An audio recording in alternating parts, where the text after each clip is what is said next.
If there is no self, who is experiencing this life? Chapter 1. That I feeling and the core question.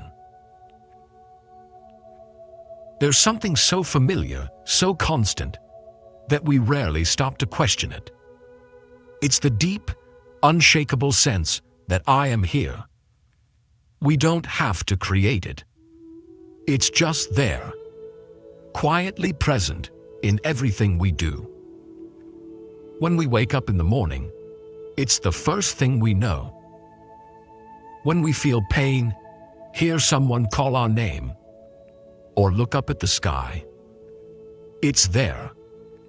This silent but certain feeling of being a me, the one at the center of experience. That's why when we first hear about the Buddhist teaching of no self, it can be unsettling. If there is no self, then who is feeling all of this? Who is experiencing this life? This isn't just an abstract idea. It feels deeply personal. Whatever this I is, it seems to be the one thing we can always trust, the one thing that is closest to us. Instead of ignoring or rejecting this question, Buddhism invites us to look at it carefully. What exactly is this feeling of I? Is it as real and solid as it seems? Or could it be something different from what we assume? To explore this, Buddhism makes an important distinction between two kinds of truth. Conventional truth is the everyday reality we live in. We use words like I and you all the time. We say things like, I am hungry, I love music, or this is my body. This way of speaking is necessary. It helps us function and communicate. Buddhism does not deny this. Ultimate truth looks deeper.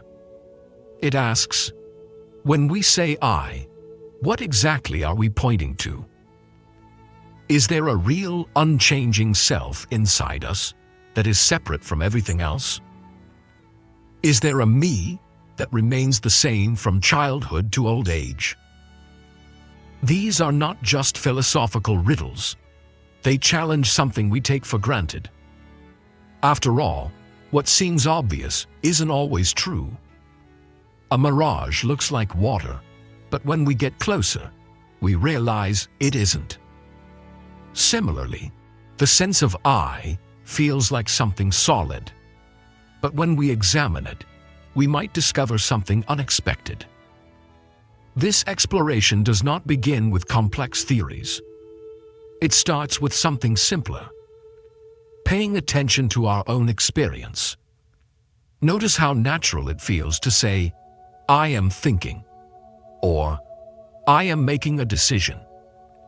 Notice how deeply attached we are to this sense of I. And also notice, without fear, how uncomfortable it can be to question it. But the real question is not, do we exist? Of course we exist. We live, we think, we feel. The deeper question is, do we exist in the way we assume? Is there something inside us that is permanent, separate, and fully in control? Many people misunderstand this teaching. They hear no self and think Buddhism is saying we don't exist at all. But that's not the case. This teaching is not about taking something away. It's about revealing something deeper, something more free, more peaceful. But to see it, we first have to question what we think we already know. So we begin here, with awareness, with curiosity. There's no need to rush to an answer, no need to force a belief. Just observe. What is this I really? Where is it? Is it the body, the brain, the thoughts, the emotions? When we look closely, not with stress, but with genuine curiosity, we may notice something surprising. The I is not as solid as it feels. It shifts, changes, and never stays the same. When we try to catch it, it slips away like water through our fingers. Buddhism doesn't ask us to accept this blindly. It simply invites us to pay attention, to watch moment by moment, to let our own experience show us what is real. And so, we start, not with conclusions, but with the simplest, most honest question we can ask: who is this? Then, with quiet attention, we watch, not searching for a quick answer, but simply seeing what is actually happening, one moment at a time. Chapter 2. What kind of self are we talking about? Most people, when they hear that Buddhism teaches no self, assume it means they don't exist, that their thoughts, memories, and experiences aren't real. But that's not what's being questioned. Buddhism isn't denying your everyday sense of being a person. It's pointing to something deeper, the hidden belief that behind all your changing thoughts, emotions, and experiences, there is a fixed, unchanging me. It's not about your name, your habits, or the roles you play in life. No one denies those. What Buddhism asks us to examine is the quiet but powerful idea that beneath all these shifting details, there is something permanent, a kind of hidden owner or controller that has always been the same. Imagine someone holding an old gold coin. Over time, it gets scratched and worn, but they believe that underneath, the coin itself is still pure and untouched. That's how people think about the self, something steady beneath all change. But is that actually true? To explore this, we need to look at 3 common assumptions about the self. The first is that it is permanent, that there is a true me that hasn't changed since childhood. But take a quiet moment. Are you really the same as when you were a child? Your thoughts, emotions, and views on life, have they stayed exactly the same? Probably not. If everything that makes you you is constantly changing, what part is truly permanent? The second assumption is that the self is independent, that it controls thoughts, emotions, and actions. But if you look closely, is that really the case? When emotions like anger or sadness appear, did you choose them? Did you decide to have certain thoughts? Most of the time, they just arise. If there were a self in full control, wouldn't things work differently? The third assumption is that the self is one single thing. But aren't there many versions of you? The you at work, the you with family, the you when you're alone. Some days you feel confident, other days uncertain. Your thoughts contradict each other. Your emotions shift. If the self were truly one, wouldn't it always feel the same? People hold on to the idea of a fixed self because it feels safe. It gives the illusion of control, the belief that someone is managing life. That's why the idea of no self can feel unsettling. But Buddhism isn't saying that you don't matter. It's questioning whether this fixed, separate self is really there in the way we assume. And this is where things start to shift. If this permanent, independent self isn't actually there, then maybe we don't need to hold on to it so tightly. Maybe we don't need to defend it, protect it, or be afraid of losing it. What we discover instead is something much more alive, something flexible, interconnected, and always changing. That's why it's so important to be clear on what kind of self is being questioned. Buddhism is not asking us to erase our personality or to stop being human. It's inviting us to look with fresh eyes at something we've always taken for granted and to see if it really holds up. Because only when we clearly see what we've been holding on to can we begin to let it go. Not as a loss, but as a kind of freedom. Chapter 3. How does experience actually happen?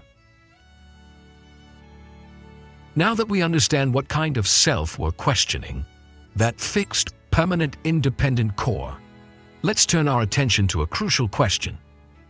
If that kind of self might not exist, then what is happening when we experience life?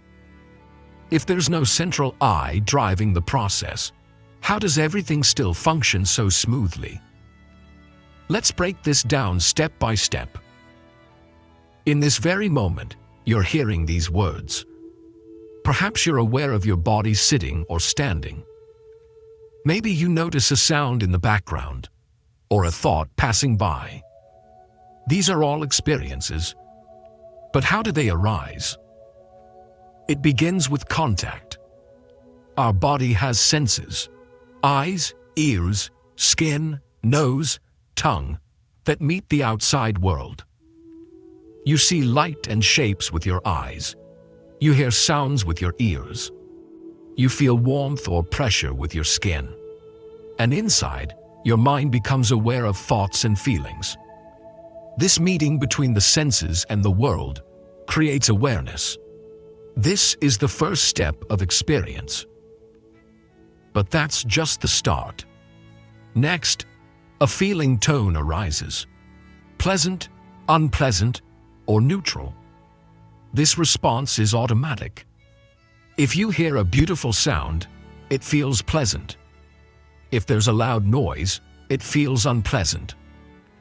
If something passes by unnoticed, it feels neutral.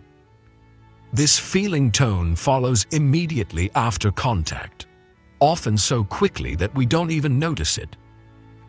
Then, the mind steps in to recognize and label what's happening.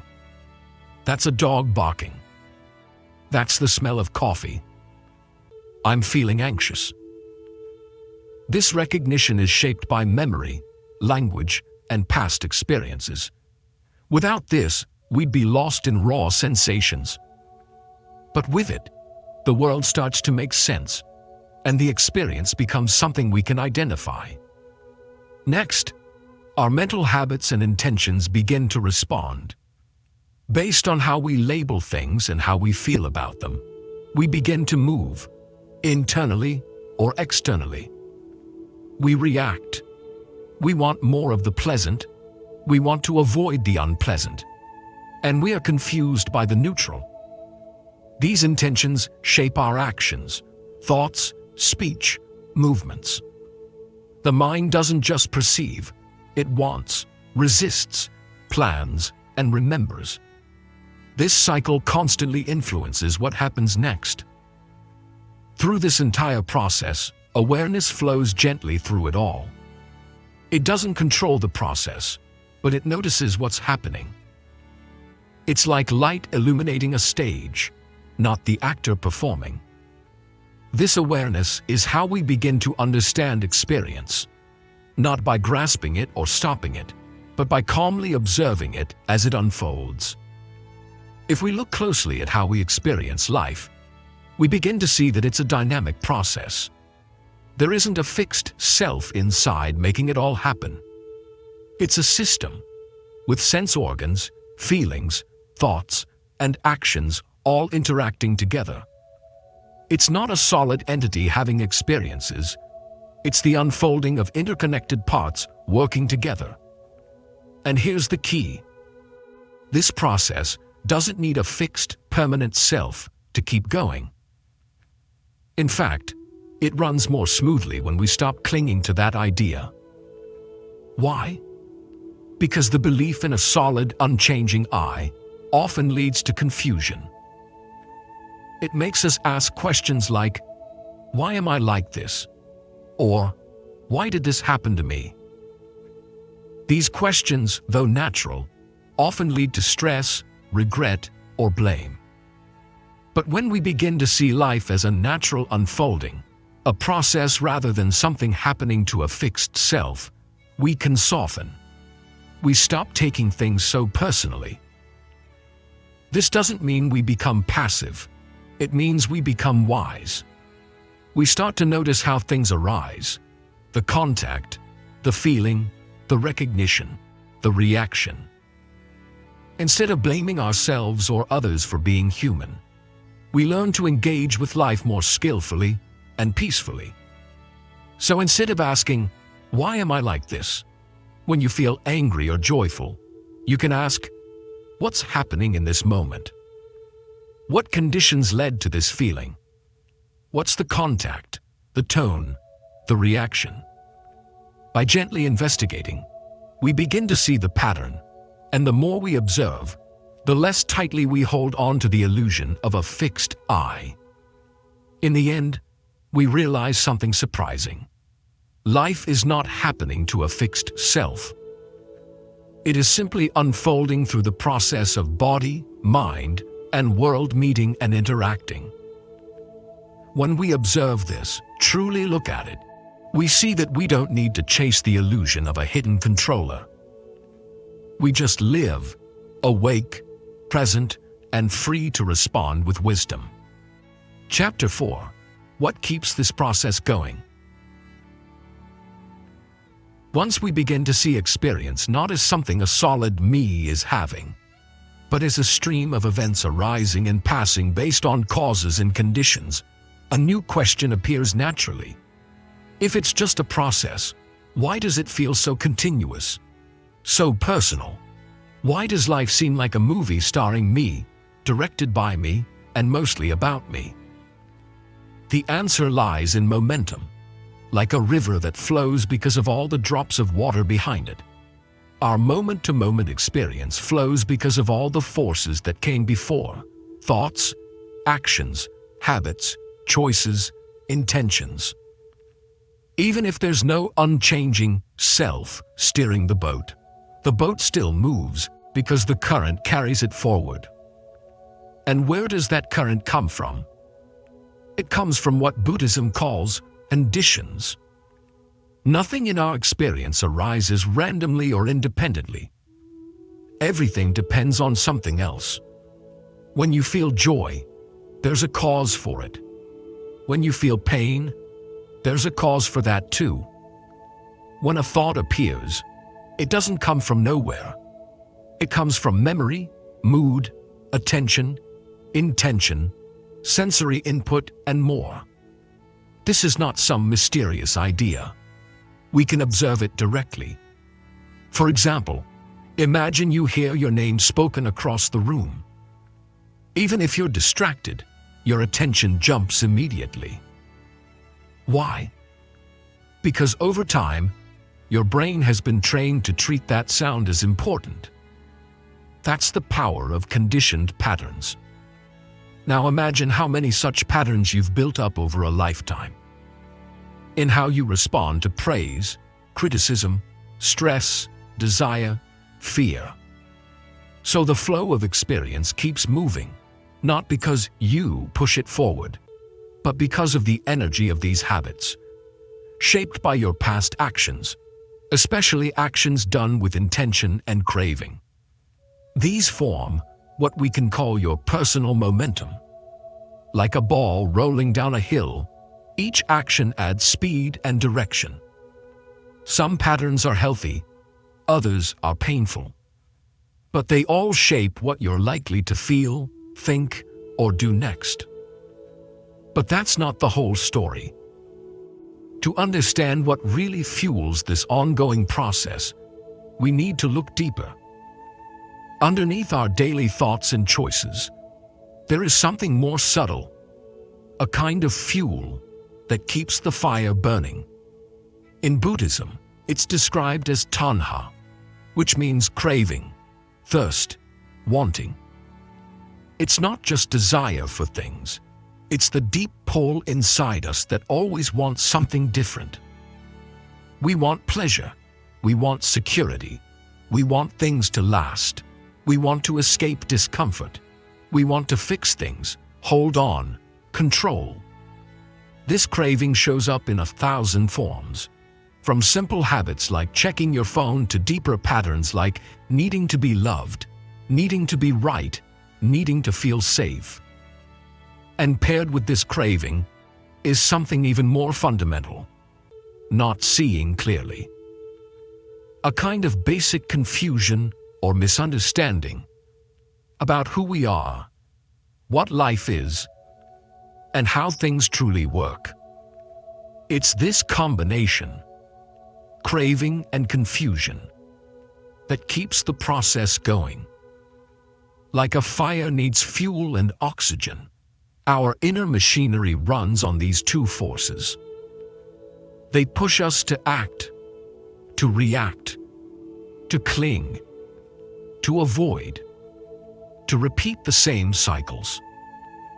And because we don't fully understand the nature of this machinery, we keep mistaking it for me. But here's the powerful truth. This cycle is not a prison. It's a process. And that means it can change. The momentum may be strong, but it's not permanent. The fuel may be burning, but it can run out. Each time we act with more awareness and less craving, we shift the current slightly. Each time we observe instead of react, we interrupt the momentum. Each time we see clearly, we weaken the misunderstanding at the root. This is why practice matters. Meditation, mindfulness, ethical living. They're not about being spiritual in some abstract way. They're about slowing down the machinery enough to see it clearly, to understand the causes behind our experience, to begin turning the wheel in a wiser direction. And over time, something remarkable happens. We stop asking, "Why is this happening to me?" and begin asking, "What conditions are creating this?" We stop blaming or clinging and start observing. We begin to taste a freedom that doesn't come from controlling life, but from understanding it deeply, honestly, patiently. In this way, we move one step closer to answering the big question, not with a theory, but with our own clear seeing. If no solid self is behind the wheel, then what's really happening? The answer is not hidden. It's unfolding in real time, right here, in every breath and every moment of awareness.